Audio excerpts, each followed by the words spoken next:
Welcome to CNC Underground After Hours, the podcast for people who live somewhere between G-code, production deadlines, and realizing motivational posters might not be moving the needle.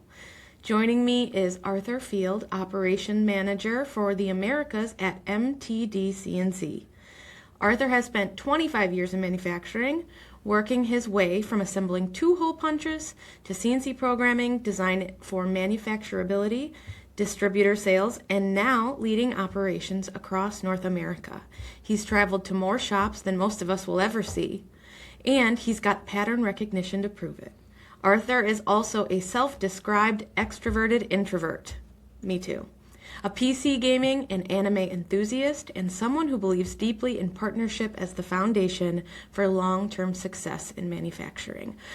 And if you're thinking partnerships are soft skill fluff, stick around, because in an industry getting squeezed by labor shortages, supply chain chaos, and technological disruption, going it alone isn't brave, it's stupid. Arthur, welcome to the Underground. Thank you, Jessica. I'm glad that it all worked out that we could be here together on this episode today. I'm so excited to talk to you. Sorry, go ahead. Yeah, you started your manufacturing journey assembling two-hole punches. Yeah. When did you realize that this industry could turn into a career? The two-hole punch thing sucked. I actually got a repetitive stress injury, so I learned about workplace safety a lot in that first little bit. But it was right when my son was getting ready to be born, and I reached out to my dad and a couple of his friends. One of his friends ran a QA department, quality assurance, and that's when I realized, oh wow, this machining thing, manufacturing, I could make so much. I had taken like a shop class, like a 3-month class in high school where I got to use a manual lathe, but that didn't excite me. But when I found out I could combine my love of computers with my love of making stuff, because I'd been making stuff by taking stuff apart as a kid since I was like 3 years old, and I could steal the tools. So it was the fact that I could combine that, I was like, oh my God, this is perfect. I can learn something new every single day and be a happy human. Yeah. How did moving into CNC programming and DFM change your thinking? So CNC programming kind of came by accident. It was my third shop, because I did CNC and then I did manual, big stuff in manual. And then I got into programming thanks to a boss who, the boss actually was struggling to get output. And I was like, oh, look, I'm a problem solver. Let's look at this. And what I realized is he didn't have a lot of support or a lot of forward-thinking people. He had a lot of people that had been at the company for 10 plus years that just wanted to keep doing the same thing.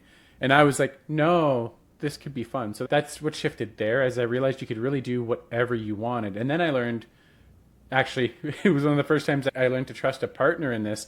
I reached out to my CAD CAM partner, and we got a maintenance contract with them, because I was like, man, there's so much I can do with this software, and I don't even know what I don't know about this software.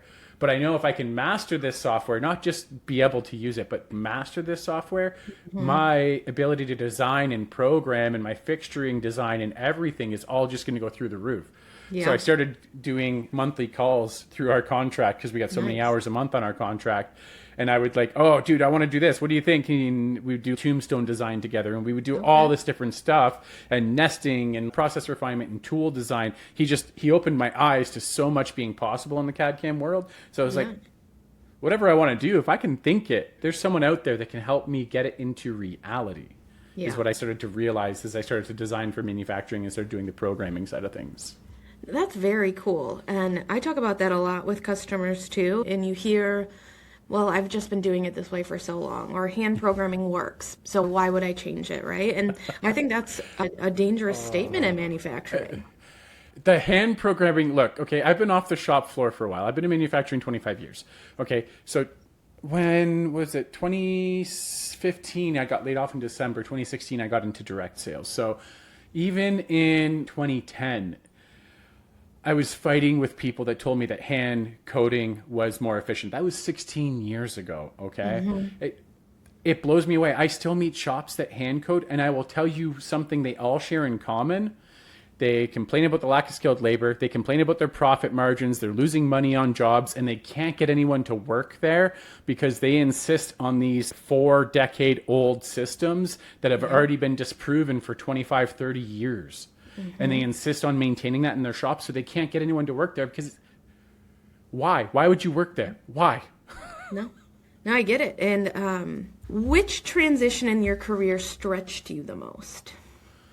The one right now, when I stepped into MTD 20 months ago, when I first came on board, I had the opportunity. I left distribution, and I would say, yeah, coming to this role, because I work with getting partnerships and developing partnerships between myself and technical suppliers, whether it's software like Gibbs Cam or hardware providers like Sandvik Coromant, or I don't want to name too many because then it's like, oh, you didn't name us. It's like, I'm just trying to give the idea of the different ones. At the most recent machine tool company I worked with was Akuma America, right? So we work with those suppliers in manufacturing, and helping them understand. Now, the two I named really get it. That's fine. They know how to partner. They're really, really good at what they do.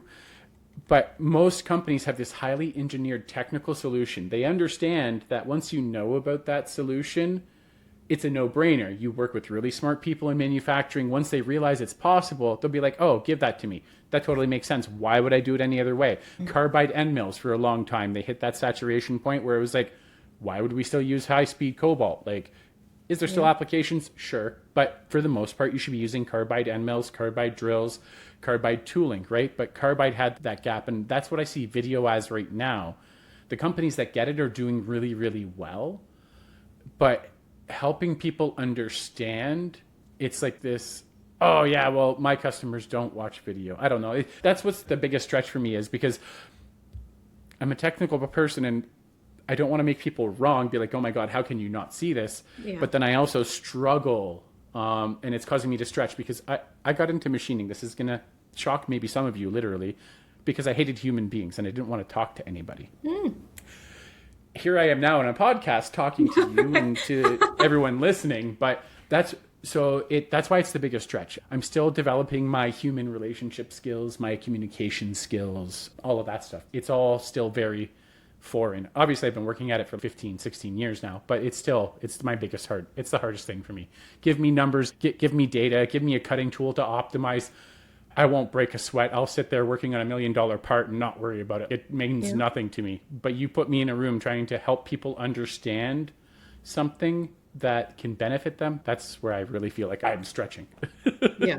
No, and we all have those, right? And it's important to be able to recognize and reflect and really make progress towards those. You know, for me, I'm just like a go get it done kind of person, and I don't understand why in other people's brains, like, you need a deadline and you're going to stretch it out and you'll wait until then. I'm like, no, someone told me to do it. I got it done 5 minutes later. That's how my brain operates. Yeah.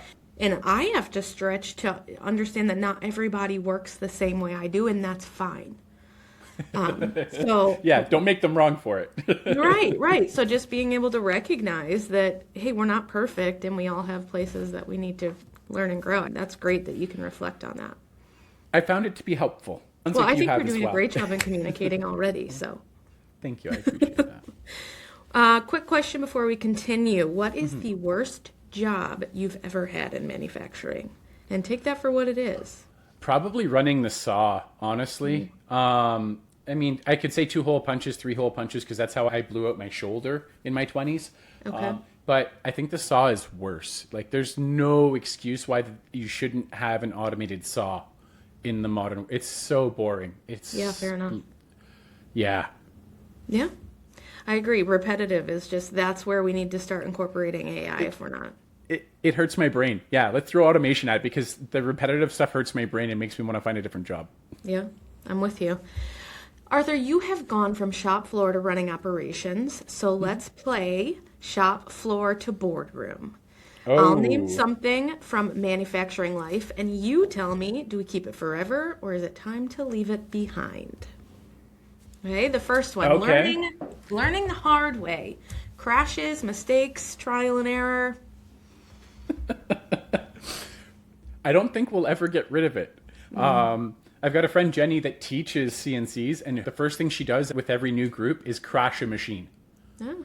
She smashes the machine and crashes it in a safe-ish way, but it pulls the barrier. I don't think we'll get away from it. I think we can almost eliminate it, but the poke-yoke method from Japanese planners, you can only make it so foolproof. Fools will still find a way of tricking you. Yeah. And a lot of people learn the hard way, right? If you make that mistake, maybe you don't make it again. Yeah. Yeah, I've learned the hard way for sure, and I still do. Yeah. All right, next one. Tribal knowledge living in one person's head. Oh my, can we put that to bed like 20, 30 years ago? There's actually some cool AI tools out there now to help with that.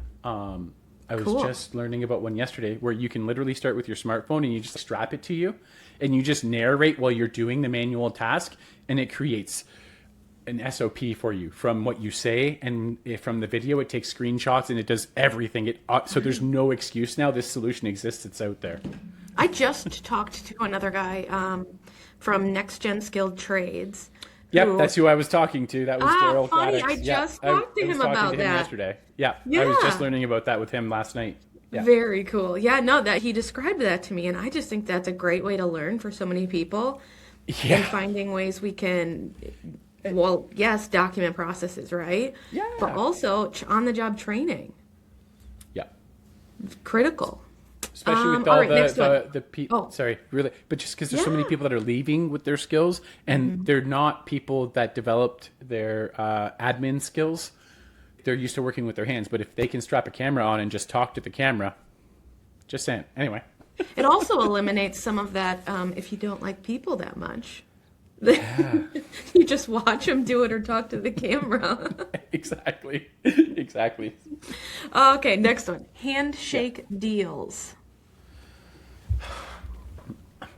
So I want to say that they should all go, but I don't think they will. I think they're actually going to get stronger with the rise of AI.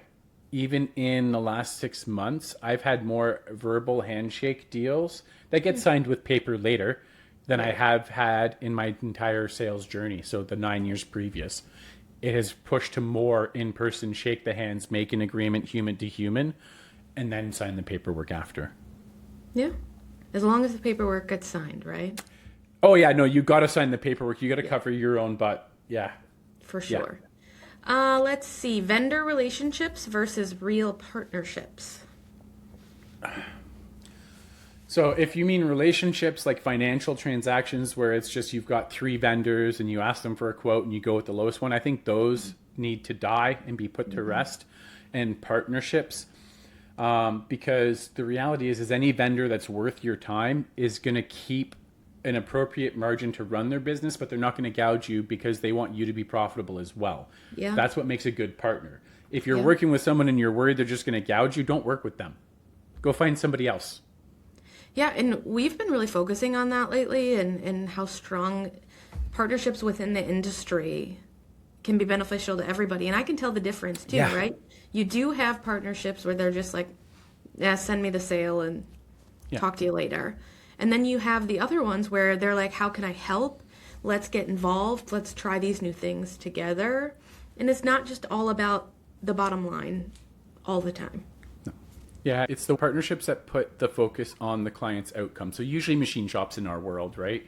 But like I was just at the Akuma Automation Fair in December, and they've got their partners in technology. It's like 45, 50 companies now that they're up to. And that's what they do. They meet a customer. They're like, oh, they want to make this phone. They reach out to their partners. Everyone comes together. Okay, what about this? What about that? And they find the most cost-effective way, and they work together between software and hardware and machine tool and everything. That's the kind of partnerships that have people like leagues ahead. That's why people are willing to spend more for technology, because they know the profitability is going to be there and the stability and the reliability. Yeah, and they see the vendors working together too, right? So it's more of a trusted system. Yeah, exactly. And there's a track record. For sure. All right, my personal least favorite. We've always done it this way. That, you know, the expression pet peeve, that's my biggest pet peeve. Yeah. My first instance, I was on the shop floor and I was just learning to program. This is the first shop I learned to program in. And there was this part, I'm trying to find something on my desk that's kind of like got that shape to it. Here, this is a round shape. So this is a round puck, right? Mm-hmm. You can see that? Okay. Yep. And, oh, it's not in focus. So in this, let's say this puck, this was a pocket inside of a part, okay? Okay. And in this there was a little nub, like the size of like a piece of fingernail. There was just, and the machine that it was on, it was just basically the way the program was processed by the control. It had a look ahead function issue. And they're like, oh, well, it's always been that way since we set it up 12 years ago. I had it fixed within like 3 days because I went through the manuals and I found the way to change the block look ahead. So it inspires me to completely destroy whatever they're talking about, or to completely change. When they say it's always been that way. Okay, well, let's find a better way. That means that we need to focus on this because it's never changed. I'm infamous for breaking the rule of if it's not broken, don't fix it. Yeah. Because to me, I'm like, why are we waiting until it's broken? Especially if you've got capacity. Look, if you're overwhelmed with fires to chase, that's a different situation. But if you have the freedom to chase something that you can see is just so poorly optimized and hasn't been revised in 5, 10, 15, 20 years, you should really be looking at that. Yeah, I agree. I agree. All right, how about eating lunch at your machine?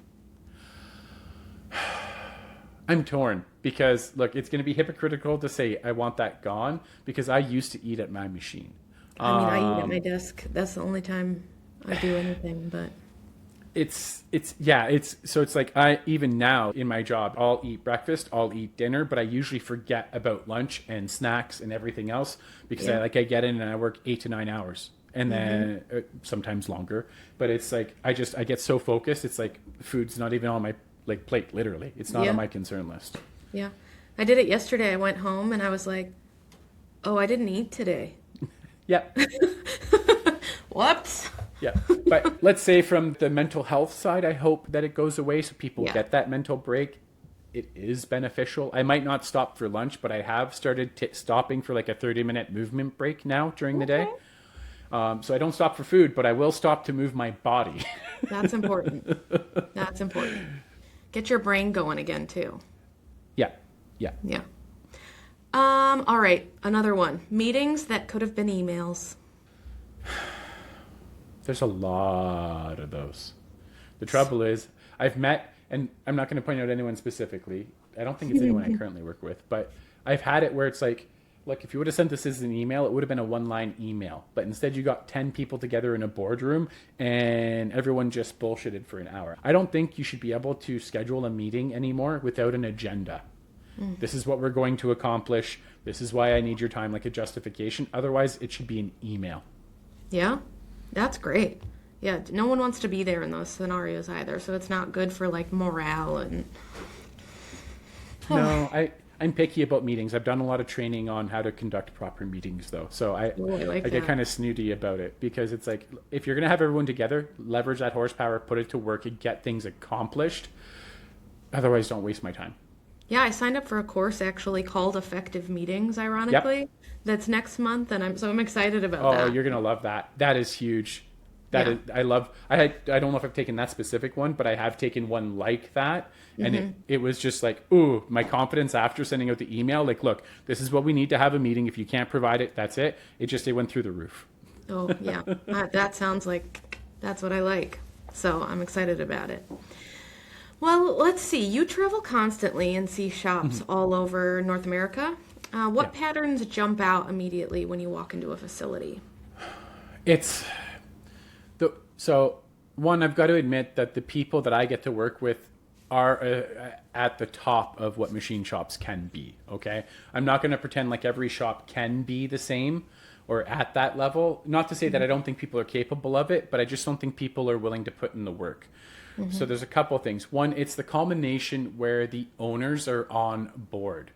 Even if they're not local, they will fly in for my visits, usually when I'm there, and I get to meet them, and we schedule around that. But the owners are on board. They are committed to the lowest person in their organization enjoying their lives. Like there was one company I went to, and they had group offices for each department, like engineering and sale, but each group office got to pick their own theme and have a real fun time with it and just like dress it up in their own theme. So there was like Hawaiian themes and like aerospace and like NASA space, like that kind of space. And like, I was like, wow, but but that's the kind of vibe that I get going into most of these places. And I just see it. It's not even just what they're telling me, because obviously they'll put their best foot forward. They're going to be on video. But it's what I see in the interactions at the corner of my eye, or as we're preparing and as everyone's working together. It's just everyone comes together at these places. And until you're introduced, sometimes you don't know who the owner is. And that's happened quite a few times where it's like, oh, wait, hold on. You're the president. You've got 12 facilities and you're sitting here chewing the fat with this guy about a production planning issue. I love that. What? Yeah. So I get that bias, right? But the other one, it's the partnership. Now, one of the reasons I see it so much is because we're being pulled in to do case studies more often, right? These are already companies that have found a good working relationship. Okay. But so that means that these people are just predisposed to understanding the value that partners bring. They have done the hard work to trust their supply chain, right? They've done the hard work to find and rely on these people and to leverage their networks and take advantage of labor outside their labor pool that they don't have to pay for, right? So that's something that they share. And just, it's that trust thing. They are super, super brave. The reality is manufacturing, it's not if, it's when something goes wrong. And these people have surrounded themselves with people they can trust, that when something goes wrong or something goes sideways or a date gets shifted or a material's shorted and you got to sub something else in, that they have the people around to ask, okay, how do we get back on track? How do we fix this? Whatever. Yeah, I talk a lot about a culture of clarity, and that kind of goes along with it. Shop culture in general is important, right? But in manufacturing, things are changing all the time with leadership, priorities shift, and things go wrong, and then you have to change course. And so developing and creating that clarity is just critical in shop culture. Yeah, and a lot of it results in really good, strong teamwork. It sounds so silly that it's not a fluffy thing like we talked about at the beginning. It's just like, look, I need to supply 1,000 glasses a week or something, right? Like I'm holding one, so I'm talking about, I want to know that when I put in that order, it's going to get fulfilled on time. Right. And that, okay, glasses are fragile. Sometimes a few of them break. I want to know if I get a shipment and there's 10 broken glasses, that someone's going to be like, yep, here's your 10 glasses. And we handle it, right? Like I want to know whatever hiccups happen, because they're going to happen, that I have someone I can trust to have my back, to support me in that. So I can meet their in this case, it'd probably be a restaurant or someone, but meet their end goals, what they need on their side, right? Yeah, I agree. Any mistakes that you see repeated on the other side of that? Shops and suppliers. I mean, it applies across, because suppliers also manufacture their own stuff, but it's ones that think they can do it alone or figure it out on their own. They're really, really smart people, and they're going to be able to, but it's going to waste time and it's not going to be as efficient, right? If you're scared to open up and to ask your supply chain about something, you're going to miss out on amazing opportunities. Something I faced, really quick example, is I didn't realize I faced it at the time. So if you're a machinist, you may not realize this is stopping you, but it could be stopping you, is when you're at a shop, the typical method, unless you're watching MTDCNC and podcasts like this, is you get exposure to new technology and new solutions through distributors. That's the typical method, at least here in North America. Europe's a little bit different. It's a little bit different over there, but in North America. And the trouble with that is that your boss or the owner of the company that you work at has to trust them enough to let them on the shop floor to work with you. And what I didn't realize is that there was a whole network out there of these suppliers, because this is before LinkedIn was really popular for this, right? LinkedIn is a great resource. If you're not on LinkedIn, get on LinkedIn. But I didn't realize there's this whole network of people that are just there trying to help me solve my problems. I had a lot of closed-minded owners and bosses that were like, oh, they just want our money, find the cheapest option, blah, blah, blah, blah, blah. And I didn't even realize that was a thing until I got into distribution, and I realized that there were so many things where I was like literally pulling my hair out. There was this back boring operation, right, where you feed through and you got to clean up the backside, and we had to like flip it, and it took hours, like hours of setup, tens of hours of setup sometimes on some of these parts. And there was a tool where I could have got it done in one operation, and it was less than like $1,000 for the stupid tool. And I spent like $2,000 in labor per part on one of these things. Like, it was just like, are you kidding me? This exists and I didn't know about it because the owner can't trust the suppliers enough to let them on the shop floor to talk to me. Man. Yeah, that's rough. That's big time. Trust is So that's huge. that's the biggest thing is people think they can make it their own. They think they can't trust anyone. That's the biggest mistake. You've got to find who you can trust. And yeah, you're going to get burned and you just got to suck it up. Yeah. Yeah, I've seen that with just some customers that I've talked to. They've been burned by other softwares in the past. And then we come along and they're like, well, you're just going to do the exact same thing. So no, I'm not even going to talk to you. And I'm like, man, one guy ruined it for everybody. Yep. Yeah, it happens in a lot of this, especially on the CAD CAM side. I mean, I've seen people switch CAD CAM solutions and it's like, oh, well, they promised this. And it's like, well, one, that solution actually can't do that. And the one you already had, if you would have just asked them, they could have trained you how to do that and you would have learned it in about 2 hours. Yeah. Yeah. Instead, they switched. Yeah. Yeah. And that's on, people who are not sharing information outright, right? Especially if you're selling something. Like, it's so important to be honest and truthful. One, it's going to help you build your business because people are going to build that trust. They're going to come back to you. And I always say that too. I'm not trying to upsell you. I want to get you just what you need, and then we're here to support you along the way. Like, that's how you build trust.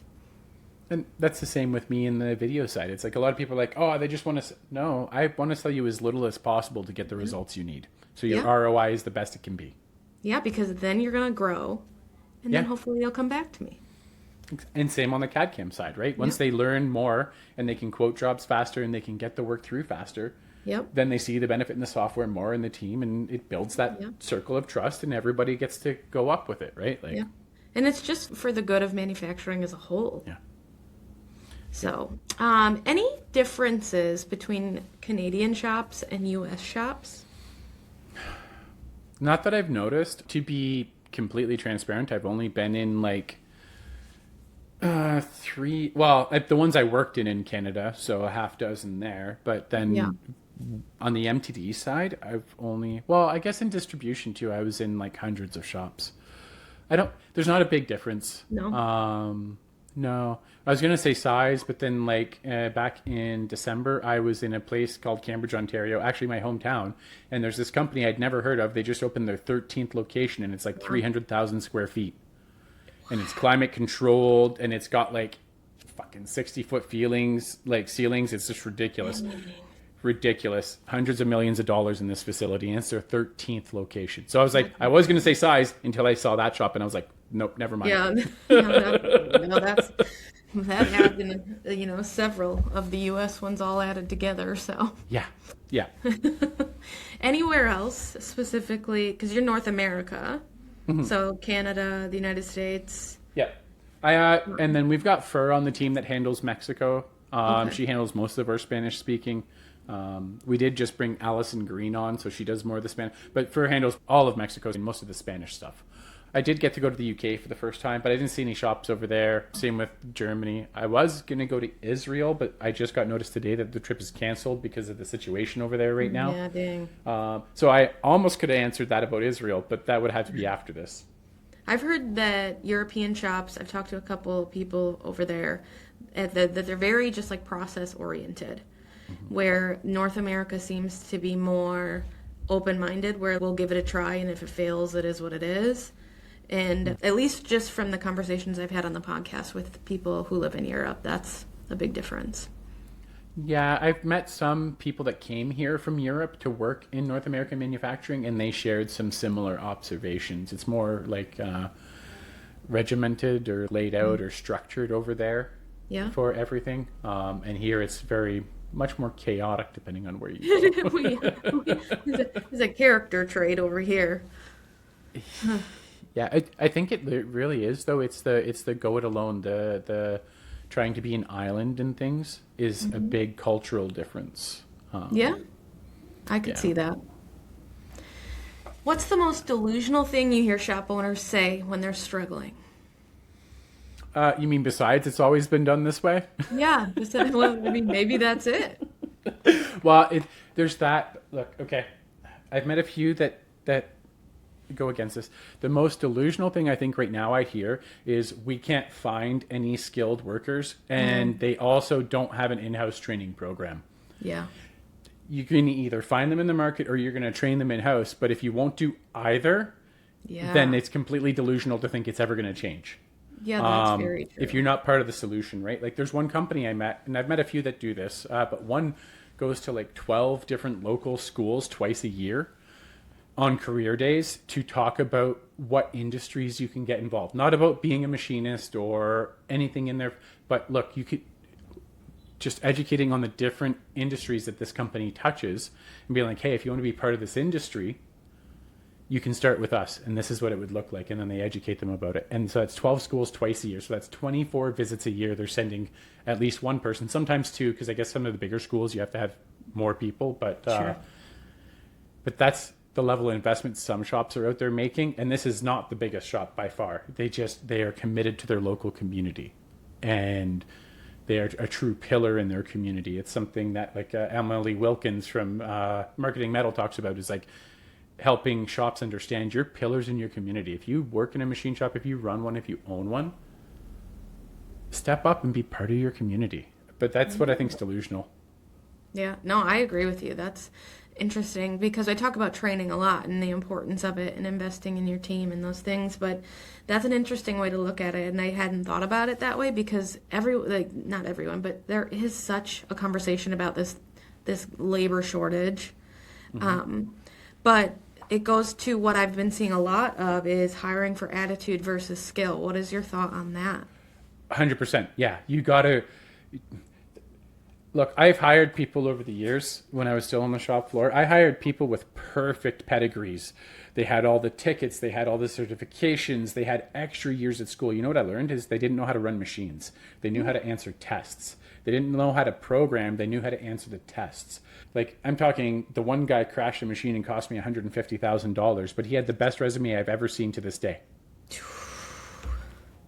Awesome resume, full pedigree, all the certs, all the stuff. His previous employer said nothing wrong about him. And he cost $150,000 in his first week. No way. And when I interviewed the guy, there was something that was off. But I was like, oh man, his references are good. His skills are good. I'm just having a bad day. I just don't jive with this guy. That's okay. Nah. Yeah. Nah. 150 grand, laid him off. And apparently he did the same thing at every other shop he worked at. But that's a whole other side point. Some humans are real special. But yeah, 100% hire for attitude, not aptitude. I like that. Before we talk about what great partnerships look like, let's talk about what they don't look like. You've seen partnerships done wrong everywhere. What is something that kills them? Lack of transparency. Nobody can read your mind. If you're telling me that, okay, this is actually a product a local friend made here. It's hand-carved wood. If you're telling me that you need to get the cost under $7, then make sure that's the cost you need to get under. If it's actually okay at $9, then tell me that too, because it eliminates a lot of possibility in partnership. Now, I would say the same is on the opposite. If you're the one giving the information and I had said 7 was the max, and you come back to me, don't tell me, oh, I can't do it. Just say, look, the cheapest I could get it is the $9.32 a part. That's the best I could do, right? Just have that transparency, because I understand no one gets burned, no one wants to get burned and all the other stuff, but if you aren't transparent and you're too guarded, then it's just not gonna work out. If you're talking to 3 other suppliers, just be honest and be like, hey, just so you know, I'm committed to this. I've reached out to you and 2 other people. Yeah. And I'm going to go with the one that gets me a good response and the most complete solution. Okay, cool. That's straightforward, Yeah. But once you go through all that vetting process, then continue to trust and to build on that relationship. Yeah, I was going to say the transparency goes back to trust yet again. It really does. It's that failure to trust. It just, it's such a soft skill, such a hooky pooky thing, but it's like, you just got to push through it. Yeah, I hear you. Do you think that most companies who are looking for partners even really know what to ask them for? there's just, I don't think so. I think it's weird because everyone's like, oh yeah, but it's manufacturing and we've got NDAs and we've got blah, blah, blah. All these other justifications, right? Like patents and industrial espionage. And look, these are very real things. Yeah. Okay. And some of the biggest companies I've been in have all of those concerns and do it anyway. So they have found a way to navigate it. Do I have all the answers? No, I don't run a $500 million company. I can't tell you. But I do know that the really big ones have found a way to navigate it, and they have found a way to push through. And you're going to say, oh, it's all the lawyers. No, there's other protections. There's other protections besides just lawyering up and dumping hundreds of thousands into lawyers, I promise. Because I've seen smaller shops do it too and become very successful, and they get to 14, 15, 16 people in size, and they stop there because they're like, everybody's happy, I have enough work, all my people are, I have the shops the size I want, and they stop there. But they still have the full transparency with their supply chain, and they work in extremely guarded industries. The kind of shop you normally can't bring a cell phone into because of how strict the lockdown is between military and defense and aerospace. Yeah, I was going to say government stuff. Yeah. Well, I've had cameras in those facilities. Actually, last year I did 14 different ITAR facilities. Really? Yeah, it was a good year for ITAR last year. Yeah, there's a lot of paperwork and there's a lot of red tape. But again, if you're committed, right, then you can make the partnership work. There's ways to navigate all of this. Don't let your brain cook up some excuse. Yeah, and that's, everyone's like, oh, well, what about this? What about that? I'm like, look, I go into ITAR facilities where there's federal restriction on recording, and we work out just fine. Yeah. Yeah, that makes a lot of sense. I like that. What behaviors disguise themselves as partnership, but are actually just about control? Ooh, that's a good question.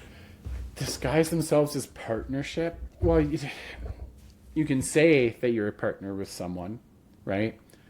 Oh, like, hey, Jessica, we're partnered now. I'm going to be but there's no actual actions, right? Yeah. So when I have a programming question or a need, I don't go to you. I go talk crap about you.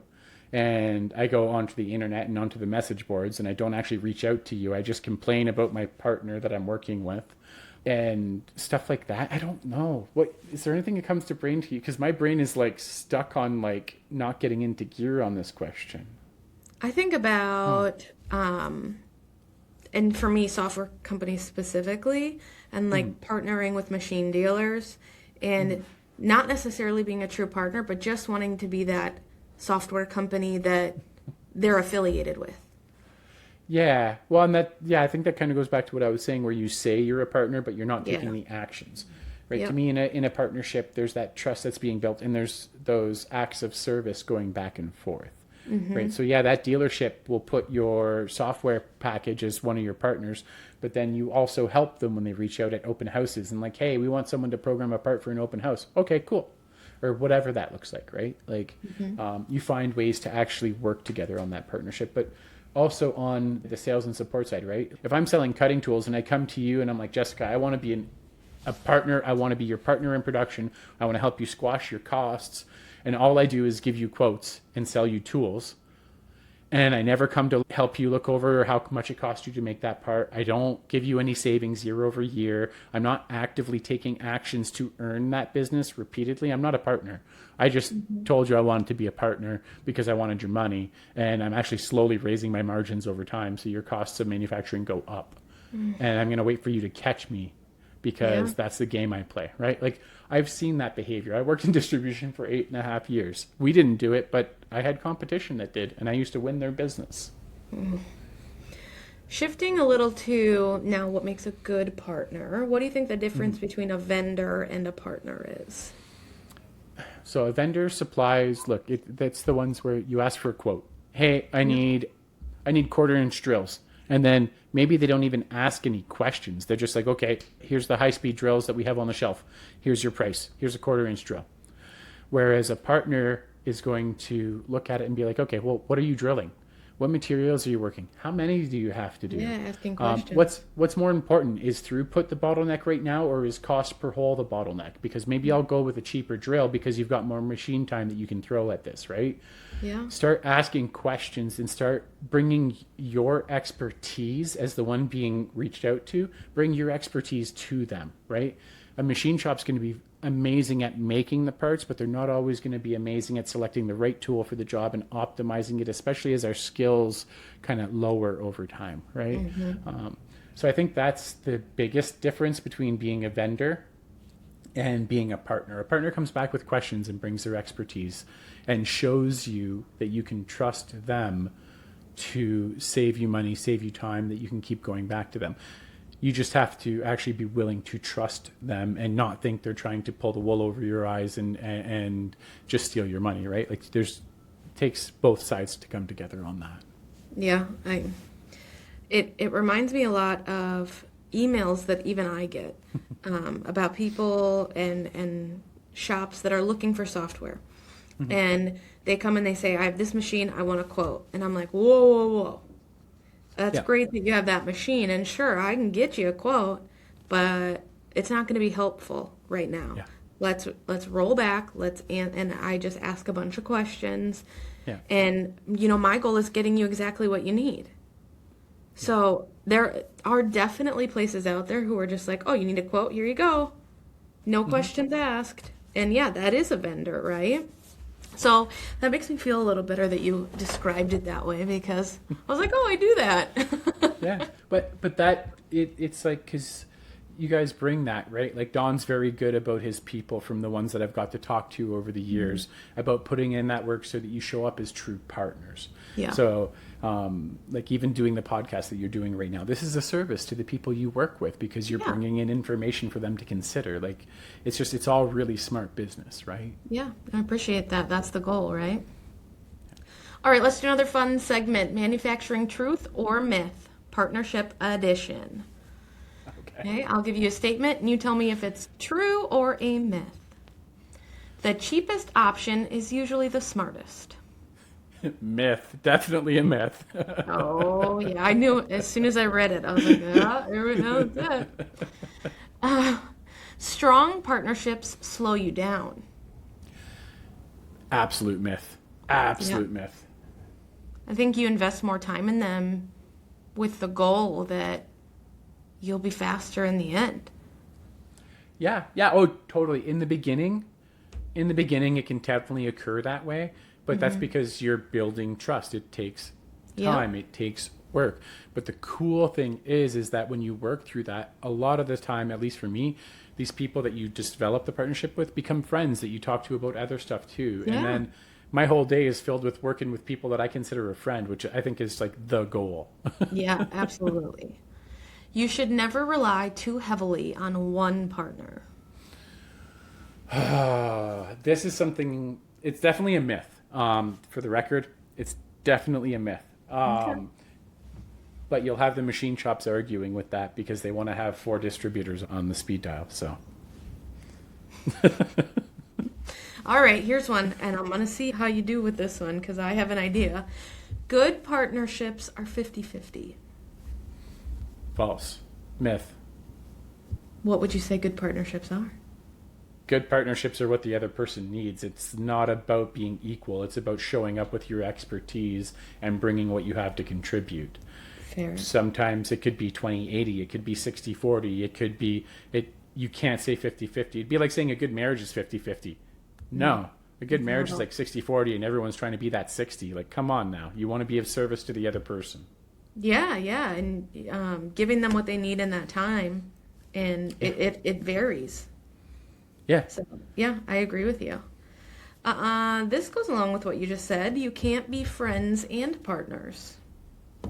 That is such a huge myth, and I'll tell you what, Jessica, I believed that was true until I got into my current role. I had been fed that as truth since I was like 4 years old. My dad started it, my uncles, my dad's friends. Don't make friends with the people at work. Don't make friends with your coworkers. Don't make friends with your bosses. Blah, blah, blah. And it was all BS. BS that I was fed for like 40 years of my life. Yeah. I think the human aspect of everything is super important. Yeah, and the cool thing is that everyone I've seen on the super high performer end of life that I doubt I will ever reach, but they all firmly believe in working with your friends and surrounding yourself with people that you enjoy spending time with, because then you all make more money. So it's just, it's Yeah. weird, just the dichotomy there on the thinking. You think it's some one way, and then it's like, actually, no, it's total BS. Yeah, once you start thinking about it the opposite way, right? Like people always tell you to get a job that you love. You want to do something that you love every day. Yeah. Well, you also want to work with the people you enjoy. No one wants to be miserable coming to their job or office. Yeah. So, yeah, it Yeah, goes a long way. it's a really long way. Like it's just mind blowing. Like very emotional experience actually for me when I discovered that truly and got to live that. Yeah. It was just yeah. Yeah, I'm sorry that it wasn't, taught to you that way from the jump, but everybody has different experiences, right? And Yeah. Yeah. When you're raised a certain way, right? You believe so much that it's true, and you can't imagine otherwise until you get to live it. So yeah. Raising kids is hard. yeah. Oh, I'm sure my parents did the best they could. I know. I mean, I have kids and I'm constantly like, what the hell am I doing? What I don't. This Yeah. is a guessing game, but Yeah. Yeah, my eldest is 22, so okay. So you get it. yep. You get it. It's a giant guessing game. And individualized guessing game too, right? Because each kid is so different. Then I'm like, well, that Yep. worked for you, but that's not going to work for you. So great. I thought I had it figured out. Yeah. Bless All their right, one hearts. more. The best partners never disagree. False. If you don't disagree with your partners, it's a huge red flag. That's a huge myth. If you do not disagree with your partners, it's a red flag. It means they are just trying to take your money. They're I'm not saying appeasing. they don't have to be disagreeable in every interaction, but if there's not a couple times a month where you disagree and have different outcomes, I would strongly, strongly doubt that partnership, because even when I was selling certain tool lines, I'd have 8 years with one rep, and we would still disagree a handful of times every year because I would be insistent on one solution and they'd be like, no, I get you think that, but this. Respectfully disagree, but you have to disagree. Yeah, they're just trying to appease you and give you what you think you want, Yeah. which might not be the best solution. They're the experts, and if they can't correct you from time to time, that's a big red flag for me. Yeah. It's like, well, you asked for it, so here you go. That's And then exactly what come they back. come back with. Yeah. Yeah. That's troubling. When I was in distribution, I actually fired customers that would insist on that. Don't argue with me, just give me the solution. Okay, well, I'm going to stop calling on you. You can call the order desk because I can't be of value to you anymore. Yeah. Yeah. Dang. All right. New segment, rapid fire. What would Arthur do? Oh, gosh. Arthur, rapid fire. Real scenarios, gut reactions only. What Okay. would you do? Okay. A longtime partner starts missing deadlines but won't admit they're overwhelmed. What would I do? Rapid fire on that? Oh, my God. Yeah. I would have a phone call, or if that didn't work, I would show up in person if it was feasible. I would do something to get to it and just be like, hey, look, I know you're telling me everything's fine, but it's really not fine. I know I can trust you, and right now I don't feel like I can. What's going on? Something like that. Yeah. No, I like that. That's nice. A cheaper vendor appears offering the same thing your partner does. You gotta ask. I would go straight to the current partner and be like, hey, why is he so much cheaper? I like that. Because you're not just, pushing that relationship to the side that you worked so long on. But what's different? Why can they offer it cheaper? We're partners. What is the deal? And more often than not, I've even seen it where people buy the business, meaning they go on zero margin just to try to steal it. Yeah. Also makes me think, are they just cheaper to get you in the door and then they're going to Usually. raise everything anyways? Usually. Yeah. Next one. Your partner asks you to take a risk that makes your boss nervous. Makes my boss nervous. Yeah. Like if you put yourself in a programming or a role like that. I would put it on the line. If this is someone I've already established as a trusted partner, I would put it on the line. I would stake it and be like, look, boss, if this eats it, it's my fault. I will own this. I would put my name on the line. I like that. Yeah, you got to take risks sometimes. Yeah. But taking And accountability. I have, for the record. Do you have any stories that haven't worked out then? I did one. So when I was in distribution, I had one that worked out in machining. I'll share that after. But in distribution, I put my name on the line with the customer. It was a brand new account. I'd never helped them before. They had to do this deep boring, long reach thing on a big vertical boring mill. And I put my name on the line and I was like, look, I believe them. We've gone over the data, but I will also protect you. I got them a guaranteed trial offer. So that means they only paid if it worked. But I put my name on the line. I was like, this is going to work. It's not a waste of your time, I promise. And it was. It totally blew up. Now, thankfully, the vendor did honor that. Good. But it did cost me that account. They didn't trust me after that. It was the first time I asked for their trust, and I let them down. I don't blame them. Yeah. But yeah, so yeah. But I had one that worked out. I asked for, was it $5,000 worth of tooling, and I ended up saving the company over $100,000 over an 8-month period. So I put my name on the line. After that, I got a new computer. I got all kinds of stuff because they were so happy with me. But it was, again, I went to them. I'm like, look, this is what I believe. I've done the research. Here's the numbers. I risked it. I could have failed just as easily. It didn't. It worked out. They saved a lot of money, but. All right. Shop says we want to partner, but treats you like a vendor. So what I have done in this exact situation is send them an email or a phone call. If they don't answer, then I send them an email. Hey, I'm here to support you and help you improve. It doesn't feel like that's where you want to spend your time right now. So if you don't respond to this email, I'm just going to stop calling on you. And so 50-50. I'm learning. 50-50.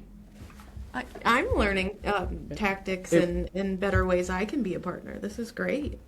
Yeah, it got me some accounts, but it just made it really, really clear to these people that where my commitment lied, and then they got to make their choice. Yeah. I like to think that's a big differentiator of what we do is, I always say Midwest CAM doesn't sell software. We sell service. And that's where we are. You can go get any CAM software and they're probably going to do the same thing. So what is it that you look for in a partner that we can help with to make us stand out and be more helpful to you? Yeah. So I think salespeople should listen to this podcast too. They probably would like it a little bit, I think. Yeah. All right, let's see what I have. You discover a partner of yours has been working with your competitor. Oh, see, that's a hard gut reaction. I don't believe in competition. I think there's more than enough work for all the people that are willing to step up, only because less than 10% of people are willing to step up to the plate. So it's not crowded. When you're talking at the partnership level, it's really not crowded out there. 90%, if not more, maybe 95% are just vendors. Yeah. That goes back to that control thing. What was that? At least what I've seen, most people are just in that vendor relationship. They don't know how to be true partners. I hope that changes. Yeah. But I just, I like that point of view because there is room for more and there is room for everybody. And you don't have to do just a one-sided relationship between one partner and one other company. If you're a machine dealer, you can be partnered with lots of CAM softwares. If you're a CAM software, you could be partnered with a lot of different dealers, and that relationship should go both ways. Yeah, even on the MTDCNC side, right? There's other media outlets that you can partner with to get your message out there. Work with more than one of us. So when it has happened where I hear through the grapevine they're working with someone else, I'm like, oh, hey, I heard you're working with them. How's it going? Yeah. Do you still have room to work together with us as well? No? Okay. Can I ask what your deciding factor was? What had you go with them versus us? And just have a conversation, right? Because we have had it where partners have 1 year worked with us and then the next year they worked and they're like, no, we think every year we should rotate just because it gives us a different exposure. Oh, okay. And again, not right or wrong, just curious about what decision they made and why. Yeah. And it helps everybody grow too if we learn about why they're deciding that way. 100%. That's an interesting way to handle it as far as rotating. I totally agree with the variety, but is there room for everybody at the same time? I don't know. Or is it a financial thing? Okay, really quick interjection here. Yeah. Supplier companies seem to allocate their margins funny sometimes when it comes to marketing. I still think a lot of companies aren't moving it to video as they should be because it's 1,200% more effective than any other source. So a lot still don't have that change. I have a few potential clients that are literally waiting 2 to 5 years for certain people to retire that refuse to allocate video to budget. Really? Budget to video. Yeah. So yeah, I've got a few that are like literally like, dude, like I can't wait for this guy to retire. He won't sign off on it and I need his signature. So I just got to wait for him to retire. Like, could you imagine being at that company? No. And being so dug into your ways that, oh, it's always been this way, that you absolutely, people are waiting for you to retire because you're holding up their growth. Yeah, we've seen a huge cultural shift in manufacturing. I think even in the last year, especially with LinkedIn. I've been on LinkedIn for a long time, not been that active, but I would say in the last 12 or 24 months, it has just skyrocketed into how effective it is at getting the word out. And video is a huge part of that. YouTube, gosh, TikTok, there's so much out there. And we want to keep manufacturing going and being in the front lines. And you have to do that with video, right? That's how we show it off. Yeah, it's how we get in front of the people that we rely on to come into the trade. Unhappy people use their phones more. Unhappy people also typically have jobs they want to change. Hey, look, if you're hearing us and you're not in manufacturing, you should come over. There's lots of room for you. Even if you're in your 50s, love it. Come on over to the manufacturing. We'll find a spot for you, I promise. That's such a cool thing about manufacturing now, too, is there are roles we don't know about today that can be created tomorrow. Yeah. Oh, yeah. And there's roles you and I have no idea what they are going to be that are going to be generated in the next 5 years. Yeah. Between automation and support and all the really high tech that we need super smart people for, guarantee you there's roles we will never even be able to think of here and now, even if we tried our best. And what a great time then for this upcoming generation, because they are just so into all things technology, AI, automation, and they're going to be perfect for those positions. So what a cool time. And I mean, you could say that about any generation, right? As we grew and things changed, it was the same probably talking about us as we grew up. But but it's cool to see it as an adult. For my kids, you guys are going to have so much fun. It's going to be so cool what you can do. Well, and manual labor jobs are going to come back and be respected again in North America because it hasn't been. European culture has that different, right? It's always stayed respected. Even their schools still very much respect the trades, whereas North America, we kind of shun them. But it's changing. It's changing. I know kids now, starting at grade 7, they start picking, going to welding or something like that for grade 9, and high school starting to offer it again in the it's a beautiful time. Beautiful time. Yeah, and that blue collar work, even TikTok's making that cool again. Yeah. Yep. Yeah, it is. There's a lot of blue collar. Yeah. That's true. So, all right, quick question before we dive into our next segment. Do you think manufacturing has a vulnerability problem? Yes and no, but it goes back. For me, my brain stays stuck on partnership because I've seen so much, but it's like you're not willing to be vulnerable, so you'll never be a good partner in any relationship in your career, right? And it translates to your home life too, probably. But it's that vulnerability, definitely. We were just talking about the people that I've got clients literally waiting for them to retire because they're holding it up. I guarantee you that person has something in the way of vulnerability about being not being willing to say they don't get it. Instead of saying they don't get it, they say no. Yeah, no questions asked either, right? No, it's just hey, we want to do video. Instead of being like, oh, dude, why are you so set on this video thing? You've been asking me for years. There's no curiosity. It's just no. Yeah. It doesn't work. Doesn't apply. No. But in order to grow as a business, we have to be aware of the generational shifts that are happening and where our target markets are and what people want to see and how we can resonate with them. And 100%. So speaking my language. So you have a lot of investment personally to leadership, faith, staying grounded. Yep. How does that affect your fitness, your faith, your community? How does that show up in your leadership? It gives me space to be more vulnerable, I feel. And it gives me space to have more compassion. Just being able to put myself in someone else's shoes, because I have more self-confidence, right? Because I work on my faith and I work on my body and I work on my mindset, I have more confidence in who I am, and I know what I've been in life, and I'm not proud of everything I've done in life. And so I can understand that I'm just dealing with a human being that might be having a bad day, or maybe doesn't know another outcome is possible, or there's just it opens my mind to keep working on asking more questions, which is something I still need to keep consciously working on.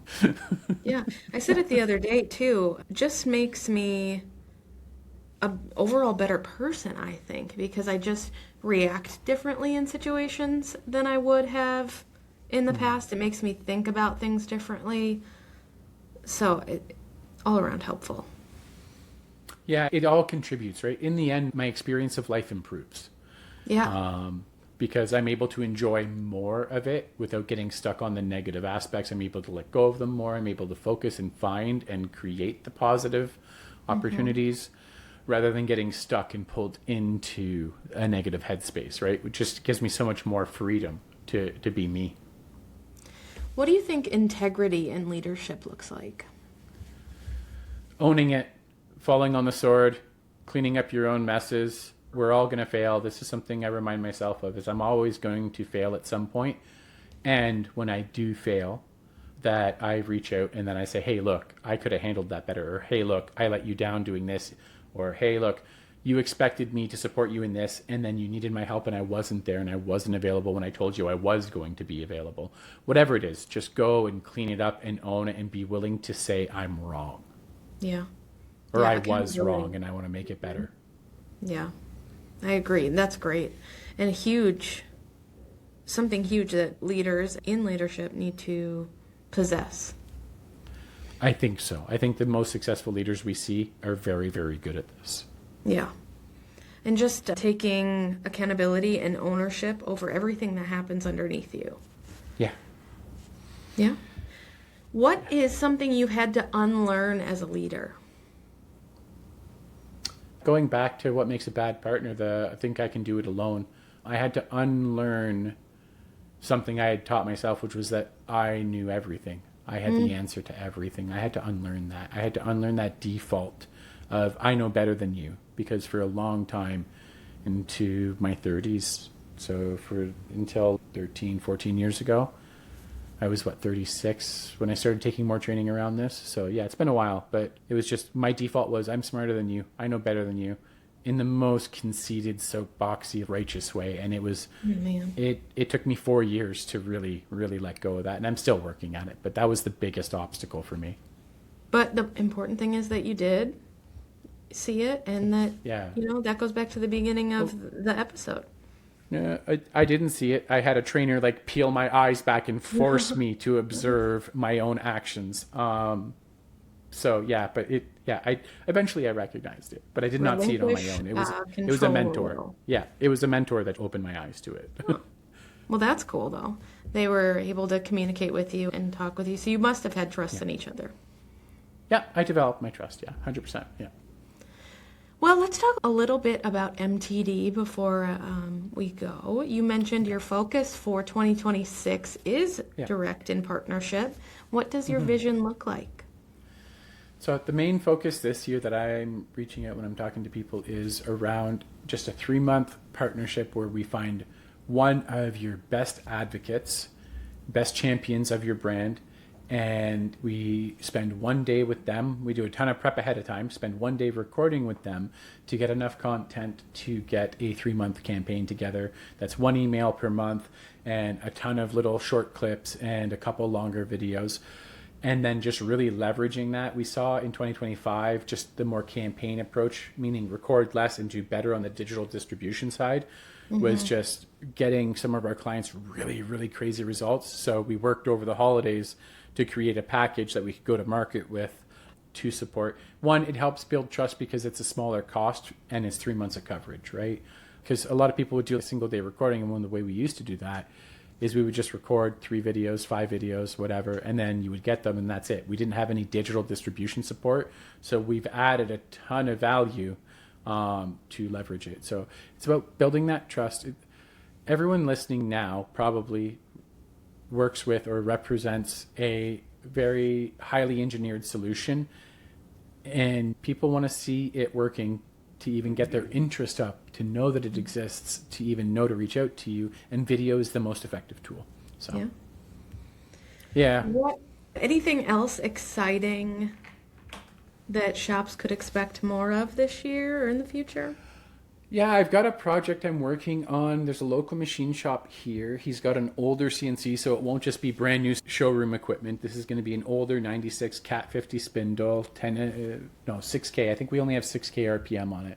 So it's an older machine from 96, but I'm going to be doing more visual demonstrations of cutting tools, of work holding, of CAD CAM systems, programming methods, just as a way to, again, expose people to different ways of doing things in a non-confrontational and a more like engaging way, right? To try to bring up that curiosity, to get them curious about, hey, because the reality is look, I hate it, you hate it, everybody hates it.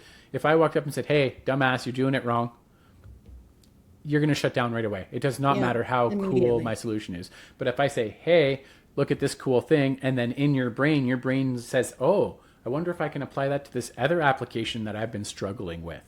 Or, oh, I wonder if I could apply this and get a lower cost. You know, that customer's been asking me for ways to reduce costs. I didn't think of this.